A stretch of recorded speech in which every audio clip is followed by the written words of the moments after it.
So, Mr. Chairman, my question to the nominee is, first, Madam Nominee, can you tell the committee in the period that you are there as a Minister for Lands, you have been, as you have just put it now, you have been following up grabbed lands and land that have been grabbed. Can you mention which public land can you say you have recovered from grabbers as of now? And secondly, whether it was necessary for you to go to that scene, what necessitated you going to that place? Because how many land can you visit if, as a minister to go and that is a security issue, that is an enforcement issue. But more importantly, there was a bill that was authored from the ministry, the Lands Amendment Act, that was withdrawn by the majority leader. And you wanted to take the powers of the National Land Commission completely. What necessitated that? What was the reason behind why you wanted to usurp the powers of the Independent Commission? And lastly, the issue of disappearance of files in the Ministry of Land still exists. Kenyans go to the Ministry of Land, RD House, they can't find their files. And we have been told that land was being digitized since when the former cabinet secretary was there, Farida.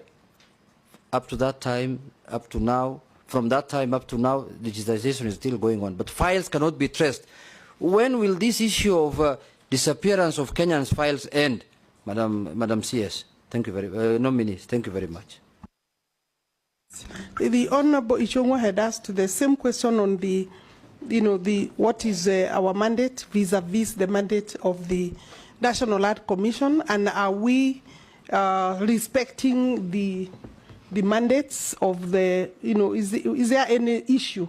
As far as I'm concerned, Honorable Speaker, there is no problem or challenge. We've not had any conflict or fight between my office and the office of the National Land Commission. In fact, I would say that I am having quite a cordial working relationship with the chairman and his commission. But that does not mean then we abscond or we abandon our duty, and therefore each has their mandate. Our main mandate in relation to titering is we are the ones, the minister is the one who does the leases. In fact, all leases in this country are signed by the minister. I would say not my signature, but for the minister. So I take responsibility for all the leases, including those that are going around there that are fraudulent. Secondly, we also do the title deed or the certificates of title. That's done by my registrars.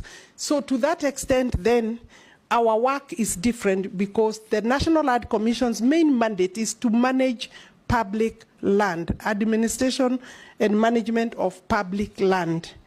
And the amendments that we were proposing were speaking to the valuation. I still think that I will be able to come and persuade Parliament that valuation of government projects land, compulsory acquisition should be, the valuation should be done by the owners of the project, by the government, because we are the, you see, the National Commission is an independent organ of this country. And therefore, if it is the government that is doing its projects, there is nothing wrong in them doing the evaluations between the buyer and the government. And therefore, I think those are some of the amendments we were proposing. That does not take any power of the commission given under the Constitution. I think you could talk about maybe the law, but anything that is not working for the government within the law then requires some changes. You are aware that we have had a big challenge as a government by overstating and overvaluing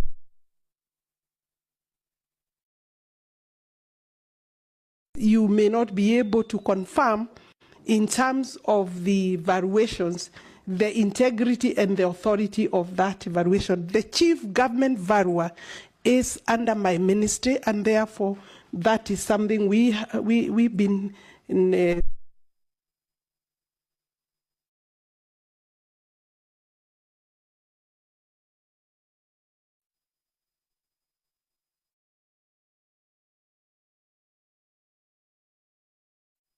the leases are, what they do is to provide allotment, is to allow allotment and give no objection for allotments to be issued by the county governments, and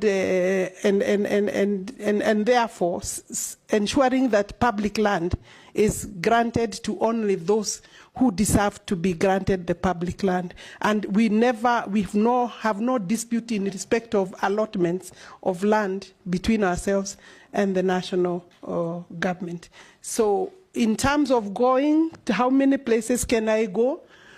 If I can go to 5 or 10 and provide the statement that is needed to stamp authority of the government in terms of tearing the cartels that I'm here, and I will not allow, and I can tell you, Honorable Speaker, it has worked to some extent.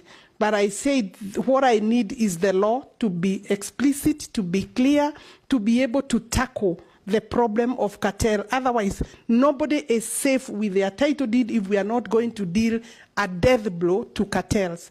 And I'm willing to walk along that journey with the Parliament. Thank you, Chairman. I'll just make a brief comment because I was going to also ask some questions on the